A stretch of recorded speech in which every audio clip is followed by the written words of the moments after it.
Muy buenas, ¿qué tal estás? Bienvenido, bienvenida a World Media Podcast. Bueno, momento para hablar de economía, para hablar de Canarias y para hablar de la herramienta fundamental dentro de la economía canaria, que es el régimen económico y fiscal de Canarias. Bueno, dicho así de entrada, ya sabes que asusta un poco, pero por fortuna, en el día de hoy, en el podcast que vas a escuchar a continuación, tenemos la suerte de hablar con Antonio Salazar. Él es periodista, director de la Gaveta Económica y nos da su punto de vista del REF, pero nos da un punto de vista bastante claro y bastante crítico de esta herramienta fundamental en la economía canaria. Así que quédate y ya sabes, dentro del podcast oficial de la Zona Franca de Gran Canaria extraemos de esas conversaciones francas esta charla con Antonio Salazar y espero que te guste y que te sirva también para comprender un poco más el REF.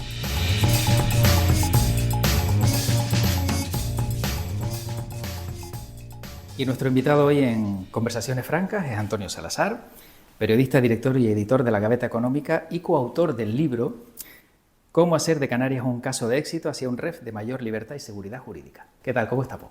Muy bien, muchas gracias y muchas felicidades, José Luis, por esta iniciativa. Bueno, encantado de tener a Antonio Salazar aquí en este espacio porque en esta tercera temporada de Conversaciones Francas hablamos del REF y precisamente en esta presentación yo hablaba de un libro de Antonio Salazar como coautor que va a cumplir casi 10 años. Sí. Estaba pensando en eso porque no pensé que fueras a recordar el libro y efectivamente tiene una década. Desgraciadamente lo que era útil en aquel momento sigue siéndolo hoy, ¿no? A mi juicio, en el sentido de que hacíamos un análisis de lo que ocurría y una solución que obviamente estaba muy marcada por mi creencia junto a mi coautor en una mayor libertad, y eso sigue siendo imperativo conseguirlo para tratar de que Canarias pueda ser el lugar en el que a mí me gustaría vivir y que nuestros descendientes también lo pudieran hacer, ¿no? Claro, como decíamos, hace casi 10 años, ¿no?, que han pasado de esa edición del libro, 2014 fue, noviembre si no me equivoco, Sí.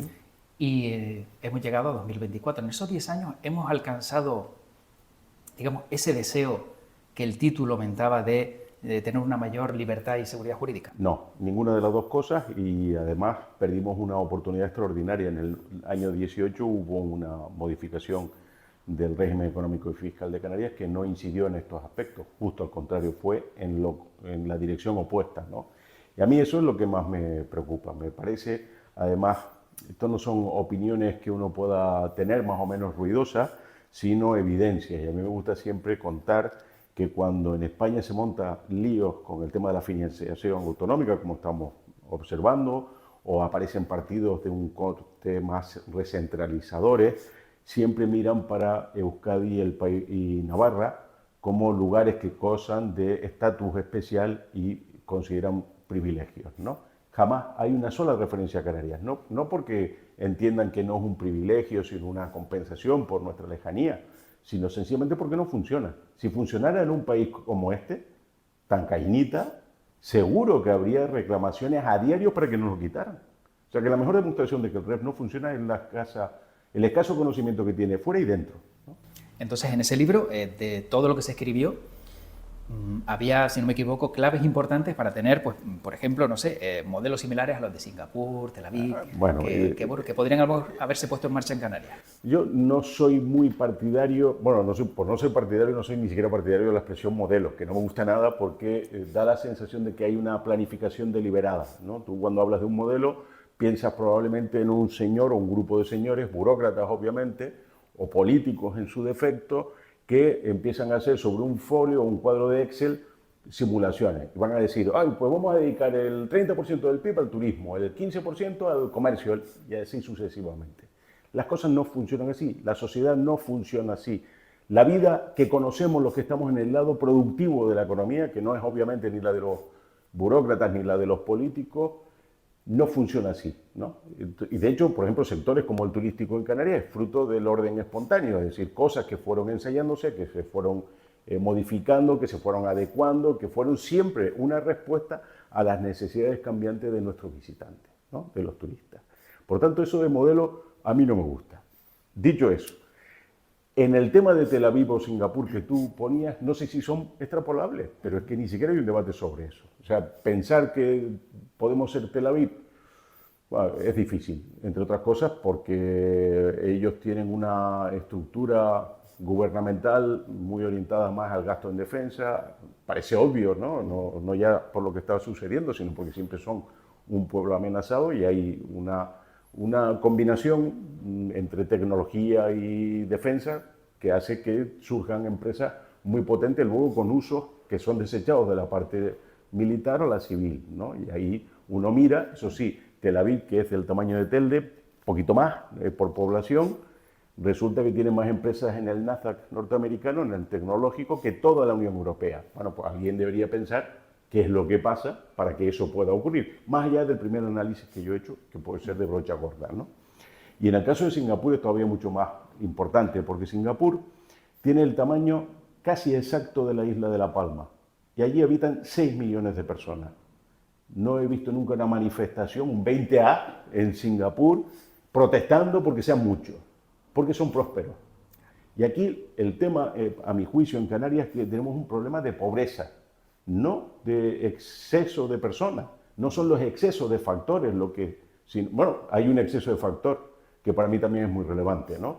Porque aquí todo, si te fijas, lo resolvemos decretando emergencias. Entonces hay una emergencia climática, una emergencia habitacional, una emergencia hídrica.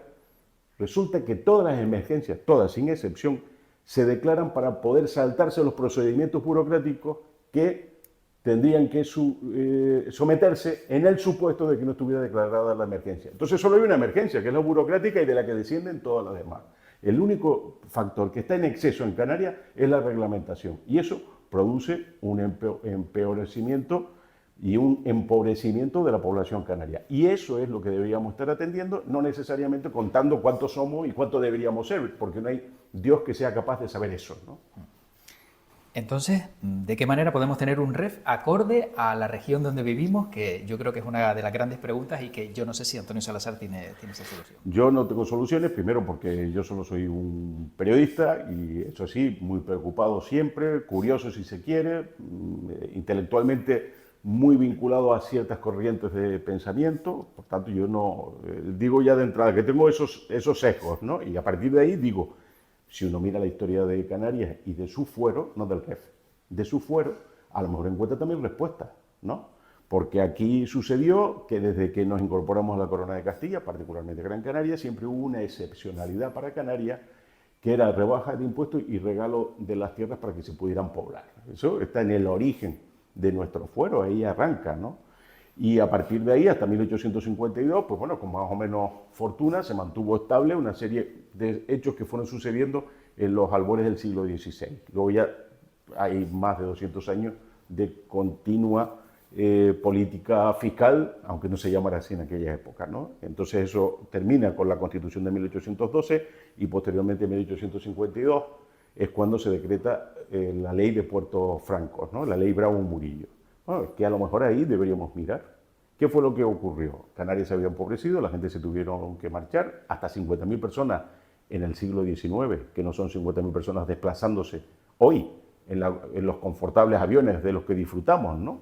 Y 50.000 sobre la población aquella, que no eran 2.300.000, ¿no? Entonces, un impacto brutal, porque Canarias cuando pierde su privilegio, que además se llamaban así, aquí le tenemos miedo a las palabras, no, no es un privilegio, bueno, se llamaba privilegio de franqueza, ¿no? Hasta que se lo carga la Constitución del 12, de la PEPA, y se produce todo eso. Y el decreto y la ley de Puerto Franco de 1852 nos vuelve a meter en el mercado. A mí me gusta mucho definir el fuero más que el REF, que es la forma en la que los canarios nos relacionamos con el mundo, porque hemos sido un lugar central, abierto al comercio, con disposición siempre a hacer lo mejor que sabemos, ¿no? Y a dar lo mejor de nosotros, que en definitiva eso es el comercio. Cuando uno va a una tienda y lo trata mal, no vuelve. O sea que digamos que el comercio, ¿no? Entendido en esos términos tan extensos, hace que saquemos lo mejor de nosotros mismos, ser agradable, ser amable, tratar con educación a las otras personas. Eso lo hemos hecho los canarios durante muchísimo tiempo y nos fue bien. Solo nos ha ido mal cuando no hemos tenido el fuero, ¿no? Y luego el problema actual, a mi juicio, del REF, y ahí centro un poco la respuesta por si era lo que estaba más buscando, José Luis, tiene que ver con que la política lo llenó todo de lo mismo y hoy hemos convertido no ya una cuestión fiscal, sino básicamente de política económica, ¿no? Entonces, todos son subvenciones. Si uno mira el REF, la parte económica es un desatino, porque se subvenciona todo. Entonces, eso, a mi juicio, rompe el espíritu incluso del fuero desde el primer momento y creo que lo que deberíamos aspirar es a ver cómo recuperarnos para integrarnos en las redes comerciales mundiales, ¿no? Un lugar abierto al mundo, donde haya seguridad jurídica, no existe. Entonces quizás una de las soluciones pasaría por eliminar todas esas subvenciones para que haya un mayor equilibrio. Bueno, yo no sé si eliminar todas las subvenciones, yo obviamente sí creo que son difíciles de explicar. Mira, hay un ejemplo, porque incluso aunque puedan estar bien intencionadas, tiene efectos que no siempre son tan visibles, ¿no? Nosotros tenemos subvencionada la generación eléctrica, ¿no? Porque el principio es que no podemos pagar más por la energía de lo que paga un ciudadano de Toledo. Eso tiene lógica, toda la del mundo, porque producir en Canarias no es lo mismo que producir en Toledo. En Toledo monta un generador y da luz a 4 millones de personas. Aquí hay 6 sistemas energéticos distintos y diferenciados. Por tanto, parece que los costes, es razonable pensar, no sean los mismos, ¿no? Entonces, aplicamos una subvención.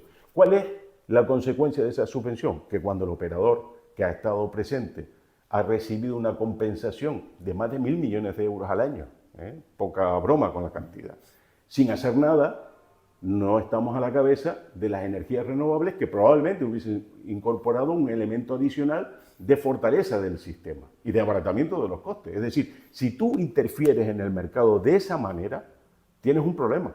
A mi juicio, por más que esté bien intencionado, no se puede defender acríticamente, porque incluso a mí me encantaría que en algún debate alguien dijera, no, sí, este tiene este inconveniente, pero lo cuantificamos y, oye, lo comido por lo servido. Bueno, que ese tipo de análisis no se da. Es más, muchas veces criticar este tipo de cuestiones te lleva poco menos que ser un desalmado que no quiere, sino que la gente pague 1.000 euros por la energía. Una tontería, obviamente, que ahorra el debate. Porque siempre ha habido tanto interés de Antonio Salazar por el REF. Porque no funciona. Probablemente si yo le empecé a prestar atención, es una buena pregunta porque no tenía una respuesta preparada para eso, ¿no? Pero probablemente porque no funciona. Yo empecé a prestar atención por qué teniendo algo que tienen igual los vascos o los navarros, a nosotros no nos funciona y a ellos sí. Y entonces le empiezas a prestar atención y empiezas a darte cuenta que es que si empiezas a apodar el REF, a lo mejor resulta que puede ser bueno, pero en los términos actuales no. ¿Y por qué considera Antonio Salazar que ese interés que él tiene por el REF no lo tienen otros? No, yo digo que lo tiene, lo que pasa es que a lo mejor lo tiene la gente equivocada.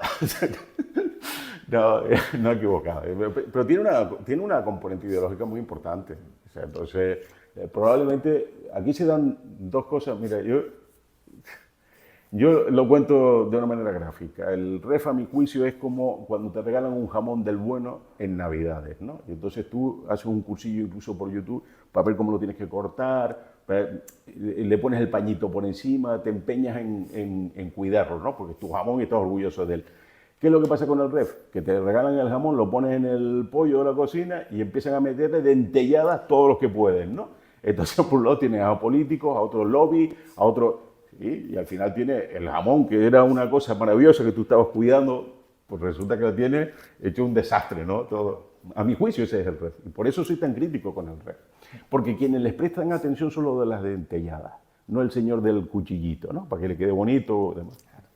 Entonces la ciudadanía en general no sabe lo que es el REF y por eso a lo mejor cuando se encuentra el jamón se lo ve tan mordido que dice yo aquí no voy a sacar nada. No, la gente es verdad que no conoce mucho el REF, y se hacen esfuerzos nosotros mismos y en el último año además estoy encantado con que así haya sido, incluso de la mano de Zona Franca también en algún momento. Es decir, nosotros hemos metido un concurso en los colegios del que es responsable Gaveta Ediciones, ¿no? De la que yo estoy al frente, ¿no? Y ahí sí intentamos que los chicos conozcan la historia del REF.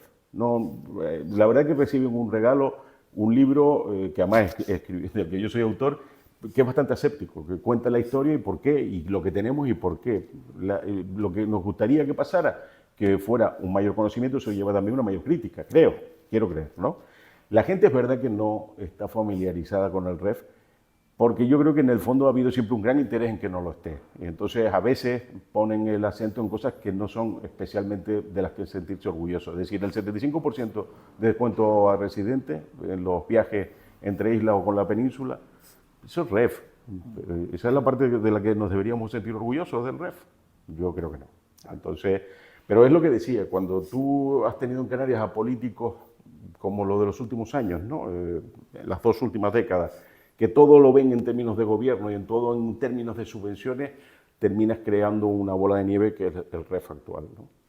Entonces, precisamente, y lo acaba de nombrar Antonio Salazar, surge ese proyecto que es el REF para ti, ¿no? Entiendo que ante esa necesidad, sobre todo, de que nuevas generaciones y nuevos perfiles sepan esta herramienta tan importante, Antonio Salazar dice, me lanzo y vamos a darlo a conocer en los colegios. Pues no sé si había una necesidad, ¿eh? Pero ha ido funcionando bien y estoy muy orgulloso. Te diría que es de las cosas probablemente de la que más honrado me siento de haber emprendido en esta vida. Básicamente porque cuando yo empiezo a darle vuelta, yo tenía en la cabeza un poco la idea de un concurso que yo había vivido que era ¿qué es el rey para ti? Y de hecho de ahí tomo un poco también el nombre, ¿no? ¿Qué es el REF para ti? Y estas cosas a veces pasan, ¿no? Yo estoy en mi casa, estoy con mi mujer, se lo cuento, ella me da sus opiniones, yo empiezo a darle vueltas a ver cómo pueden funcionar. Yo no tengo niños, con lo cual me es más complicado incluso saber cómo encajaría en un entorno de esas edades de tercero o cuarto de la ESO o primero de primaria, que ahí en ese rango nos hemos movido, no tenía muy claro. Pero mira, escribí el libro, se lo entregamos a una profesora para que estuviera bien de cara a la consejería, que tuviera el lenguaje inclusivo, lo que te exigen en estos casos, ¿no? Y fue por ahí, y estaba bien. Yo no digo que no creía que tuviese una demanda específica, pero luego fue desbordado por la propia realidad.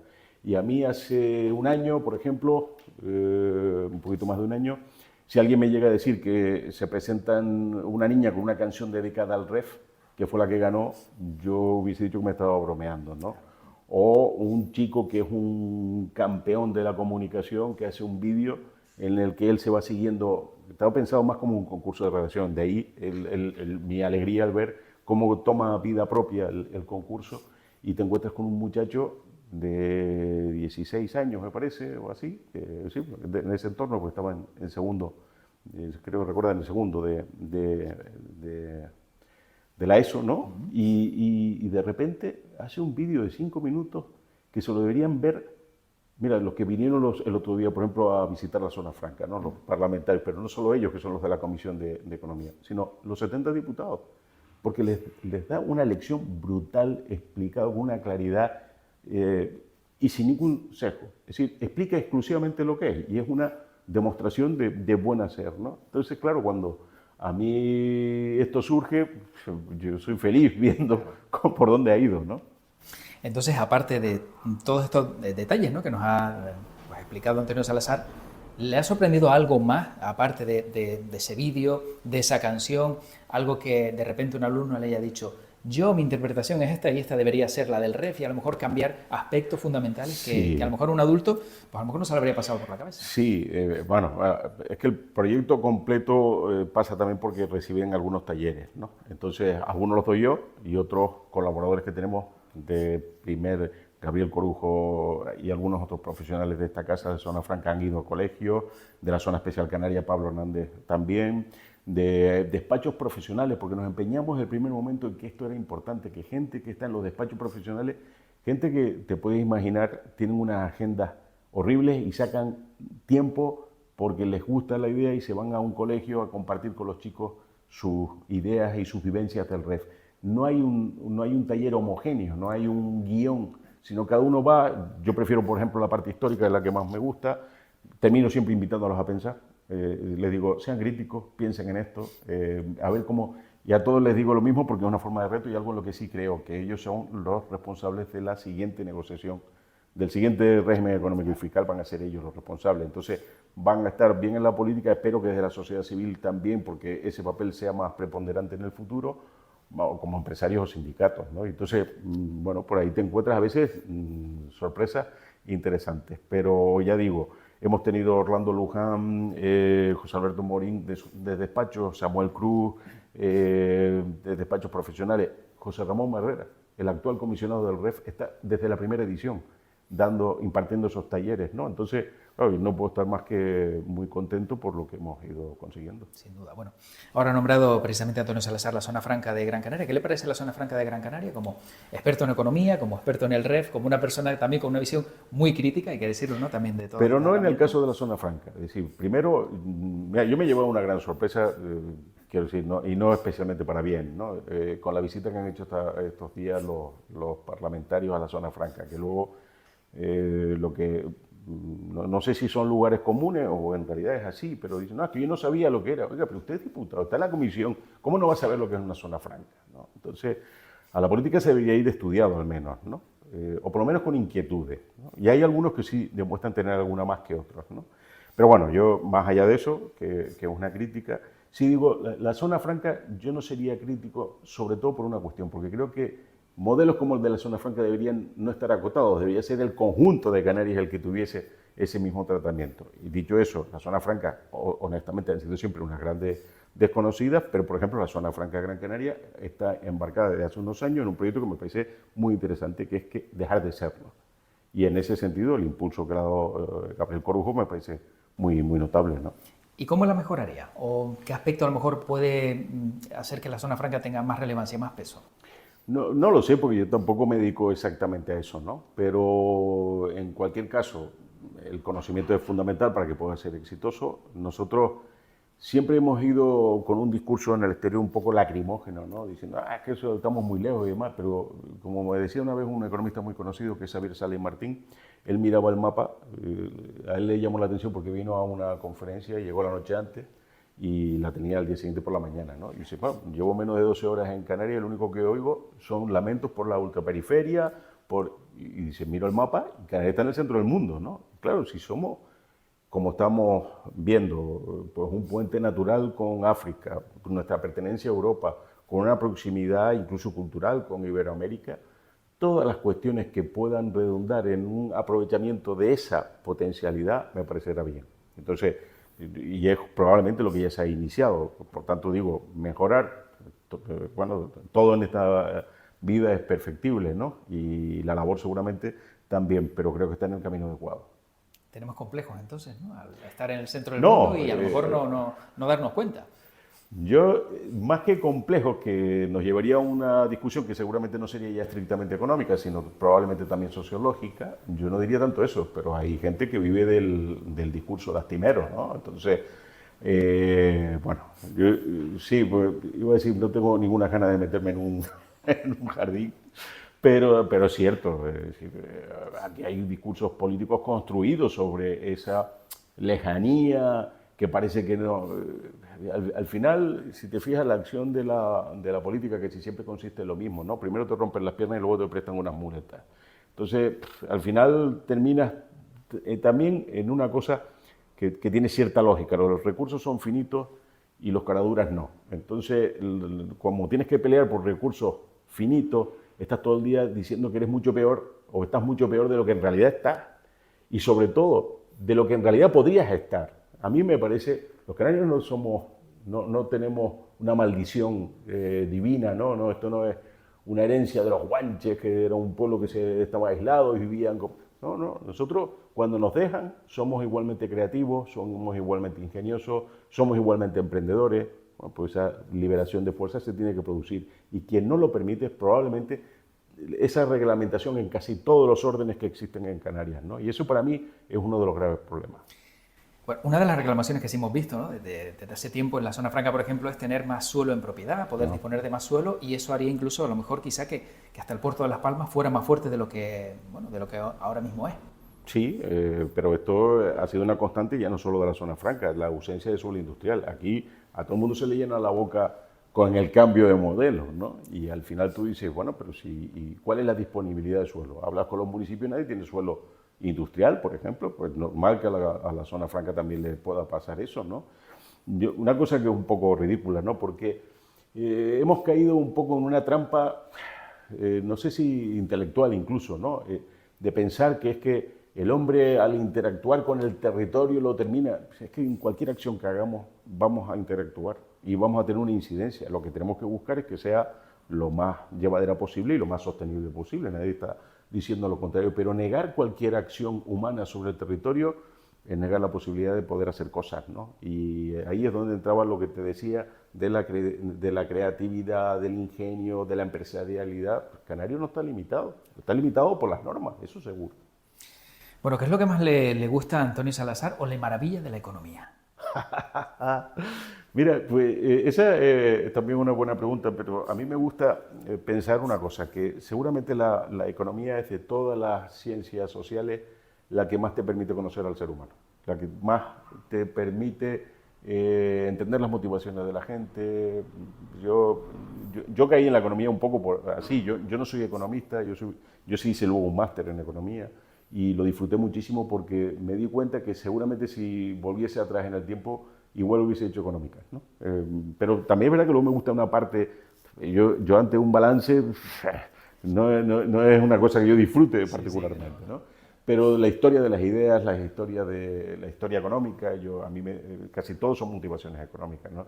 Y hay una definición, digamos, más canónica yo no comparto tanto, pero hay una definición de economía que sí me gusta mucho, que es toda acción humana intencional. Si cuando nosotros estamos tomando una decisión, es una decisión económica siempre. Porque la economía no es solo dinero, puede ser tiempo, esfuerzos, ¿no? Y yo creo que ahí entiendes muchas cosas, ¿no? Eso es lo que más me gusta de la economía. Bueno, y ya sabiendo la parte que más le gusta de la economía o le maravilla a Antonio Salazar, traslado la pregunta también al REF. ¿Qué es lo que más le maravilla o le gusta del REF? De este REF casi nada. Sí, me gusta una cosa del REF, que es que se puede cambiar. Entonces eso sí que me gustaría que ocurriera, ¿no? Yo empecé diciendo que el REF, su mejor demostración de escaso éxito, es que nadie le presta atención, ¿no? En la península, bueno, le han empezado a prestar atención con las subvenciones al transporte, porque una cantidad que era 300 o 400 millones de euros se ha ido a 700 millones de euros, y entonces alguien ya ha empezado a decir, oye, ¿y por qué estamos pagando 700 millones de euros? Porque ya empieza a ser cantidades apreciables, ¿no? Entonces, eso da una muestra de que no ha funcionado. Y a mí me gustaría a mí ya no me gusta, reconozco, tengo que decir políticamente incorrecto, pero reconozco que ni siquiera el nombre me gusta ya, ¿no? Esto del régimen económico y fiscal de Canarias no me gusta. Yo utilizo mucho más, y cada vez somos más los que estamos ahí, la idea del fuero, para ver si somos capaces de establecer una cosa así, ¿no? Un fuero que es lo que hemos tenido desde la misma conquista. No se puede entender Canarias sin su fuero, es imposible. Es más, cuando no lo hemos tenido que irnos en masa de Canarias, ¿no? Entonces a mí me encantaría que habláramos de fuero más que de REF y pegarle un cambio, una vuelta como un calcetín al REF para que sea algo que nos sea de verdad útil a todos, ¿no? ¿Ya tiene registrado fuero como palabra o término económico para no, a lo mejor, hombre, que habría la posibilidad, ¿no? No, pero sí te voy a decir una cosa, no lo tengo registrado, pero sí tengo el dominio en internet. Tengo fuerocanario.com, sí. Bueno, pues entonces ya un paso está dado, ¿no? Bueno, pero la verdad que fue una tontería un día, porque quería crear, hay una cosa que se llama conciertovasco.com, donde hay 400 personas más o menos inscritas en una lista de correo que yo creo que está inactiva hace mucho tiempo, ¿no? Y yo pensé pues en algo parecido. Digo, bueno, pues creamos ahí un rollo que se llama fuerocanario.com, creamos una lista de correo y vamos explicando estas cosas que al final a los que tengan interés. Probablemente no llegaremos a 400, pero oye, si llegara a 100, luego me falta tiempo y dinero para hacerlo. Claro. Viene a ser lo mismo, ¿no? O sea, el tiempo lo tengo que dedicar a otras cosas que son más perentorias, pero como idea era la que me gustaba y por eso registré fuerocanario.com. Bueno, bueno, es un primer paso también, como decía Antonio Salazar, a que también vayamos cambiando ese concepto, ¿no? Y esa palabra que a lo mejor incluso sería más fácil de entender y a lo mejor incluso hasta más atractiva, ¿no? que régimen económico y fiscal. Mira, a mí me encantaría que pasara una cosa, que es que el fuero canario fuese similar a lo que supone el concierto para los vascos o los navarros. Yo con eso sería el tipo más feliz sobre la tierra, porque sería una cosa que ya no se toca, sería una cosa en la que nadie te podría faltar al respeto, porque sería un elemento más. Bueno, pues, oye, ¿tú por qué eres canario? Pues mira, porque digo guau a mi niño y tengo un fuero, ¿no? Eso es lo que me encantaría que pasara, pero no va por ahí, creo, y es un esfuerzo enorme el intentarlo colocar, ¿no? Aparte que hay intereses legítimos, por otro lado, en la otra dirección, Y aparte no me gustaría ser tan irrespetuoso como para olvidar 50 años de historia, 52 años de historia que tiene ya el régimen económico y fiscal. Nosotros fuimos, eso también me gusta contarlo porque nosotros fuimos, voy a decir, el único medio, luego es verdad que algunos se sumó a última hora a prisa y corriendo, en celebrar el 50 aniversario del REF. Y de hecho, eso fue casi accidental poderlo organizar. Lo hicimos en un gran evento en el Auditorio Alfredo Kraus y lo dividimos en tres pautas, si quieres, ¿no? Pasado, presente y futuro. Entonces vino Salvador Miranda y explicó qué era el pasado con el hoy comisionado y Antonio Olivera, moderando una mesa con Orlando Luján, el presente, analizando qué era lo que suponía y qué podía mejorarse. Y luego Gabriel Calzada, que es el rector de la Universidad de las Hespérides, que ha estado muchos años fuera y ha visto las cosas desde fuera y ha tenido oportunidad de conocer otros territorios con fiscalidades singulares, que diría el señor Sánchez, pues hacía una referencia también a cómo podría ser ese ideal de un régimen económico y fiscal del futuro. Nosotros lo hicimos nosotros, nadie había reparado en esa idea, que llevaba 50 años, probablemente porque la política vive apegada al día a día y las luces largas no están para casi nada, ¿no? Pero eso lo hicimos nosotros, ¿no? Y muchas enhorabuenas también recibieron por ello, ¿no? Sí, no, además estuvo muy bien. Lo que pasa es que fue un mal día porque era caía el 22 de julio la fecha, y el 25 de julio hay que presentar el impuesto a sociedades. Entonces hubo mucha gente que era un evento de mañana completa y casi nadie se pudo quedar la mañana completa porque eran muchos asesores fiscales. No, me quedo a esto solo, pero no me voy y tal. Entonces, pero estuvo muy bien. Lo clausuró el entonces presidente Ángel Víctor Torres, lo abrió Agustín Manrique de Lara, que era el presidente del Círculo de Empresarios en aquel momento. Fue un evento muy interesante. Bueno, ya para acabar, hay una pregunta que formulamos a todos los invitados en esta tercera temporada y es, si pudiera definir el REF en solo una palabra, ¿cuál sería? No sé si en una sola palabra, pero soy muy bien, lo dije antes, es la manera en la que los canarios nos relacionamos con el mundo. Y con eso es lo que debería ser, otra cosa es lo que sea. Vale. Bueno, Sebastián Grisaleña, la palabra que eligió fue anticuado y luego añadió súper anticuado. Sí, yo estoy de acuerdo. De hecho, para añadir y ser más original, diría una sola palabra: jamón. Que ya nos quedó clara antes la explicación de Antonio Salazar. Sin duda, ahora cada vez que veo un jamón voy a pensar en el REF. No, pero piensa en el que está bien cortadito. Exacto, el otro de dentelladas, eso no le puede gustar a nadie. El que esté mordido y todo hecho un desastre no vale. Bueno, agradecer a Antonio Salazar. No, le agradecido soy yo. Nos haya acompañado en estas conversaciones francas. Hemos visto y ya sabíamos que así va a ser, que ha sido muy franco, con lo cual, pues le agradecemos que haya estado en estos ratitos de este podcast en esta tercera temporada. Le deseamos lo mejor y si hay algún cambio también en el REF, estoy seguro que también, lo podremos analizar de manera, pormenorizada en ratitos. Ojalá sea así. Gracias, José Luis. Pues hasta aquí este capítulo y la verdad es que espero y deseo que hayas comprendido un poquito más esta herramienta y sobre todo también te hayas dado cuenta, ¿no?, de la importancia que tiene, saber de manos de quienes tienen más conocimiento sobre la economía canaria, cómo funciona el REF y también cómo se podría mejorar.